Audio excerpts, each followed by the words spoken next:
નમસ્તે આચાર્ય મિત્રો, ઘણા લોકોના મેસેજ અને કમેન્ટ્સ આવી હતી કે U++ની અંદર ડુપ્લિકેટ બાળકોની એન્ટ્રી કઈ રીતે દૂર કરવી. તો આચાર્ય મિત્રો, પહેલાં તો બાળકની ડુપ્લિકેટ એન્ટ્રી ન થાય તે ખાસ ધ્યાન રાખીને જ એન્ટ્રી કરવી. પહેલાં ચેક કરી લેવું કે આ બાળકની એન્ટ્રી ખરેખર થયેલ છે કે કેમ. ત્યારબાદ જ આપની શાળા લોગિનમાંથી નવી એન્ટ્રી કરવી. તો આજ આપણે ડુપ્લિકેટ એન્ટ્રી કઈ રીતે દૂર કરવી તે શીખીશું. સૌપ્રથમ સ્ટુડન્ટ મોડ્યુલની અંદર લોગિન થઈ ચાલુ વર્ષ 24-25માં જઈશું. આપની શાળાના ડેશબોર્ડની ડાબી બાજુ આપ જોશો તો student movement and progression option જોઈ શકો છો. તેના પર ક્લિક કરતા નીચે મુજબના ઓપ્શન આપને જોવા મળશે.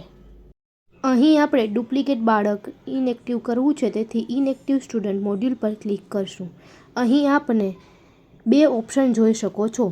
જો બાળકનો પેન નંબર જનરેટ થઈ ગયો હોય તો વિથ પેન અને ન થયો હોય તો વિધાઉટ પેન. અત્યારે વિધાઉટ પેનનું આપણે જોશું. ગો ઉપર બટન ઉપર ક્લિક કરશું.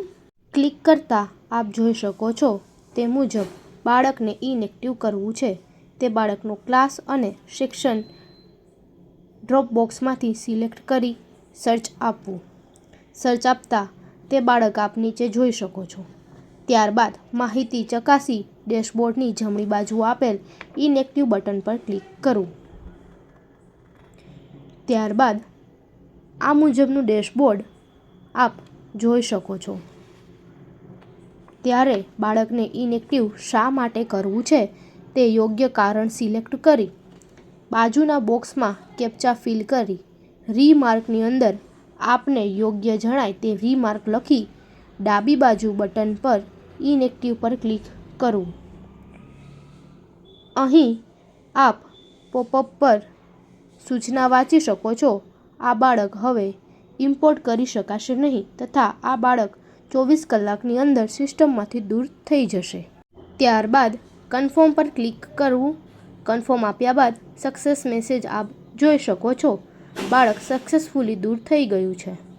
આ જ રીતે વિથ પેનની અંદર બાળકનો પેન નંબર નાખી બાળકને દૂર કરી શકાય છે. તો આચાર્ય મિત્રો, ખાસ ધ્યાન રાખવું કે જ્યારે આપણે બાળકને ઇનએક્ટિવ કરીએ છીએ ત્યારે એ બાળક આપણે પાછું સિસ્ટમની અંદર લાવી શકાશે નહીં. માહિતી યોગ્ય રીતે ચકાસીને જ દૂર કરવું બાળકને. તો આચાર્ય મિત્રો, જો આપને અમારો વિડીયો ગમ્યો હોય તો લાઈક, શેર અને સબસ્ક્રાઈબ અવશ્ય કરજો. અને અન્ય કોઈ પ્રશ્ન હોય તો કમેન્ટની અંદર જરૂરથી જણાવજો.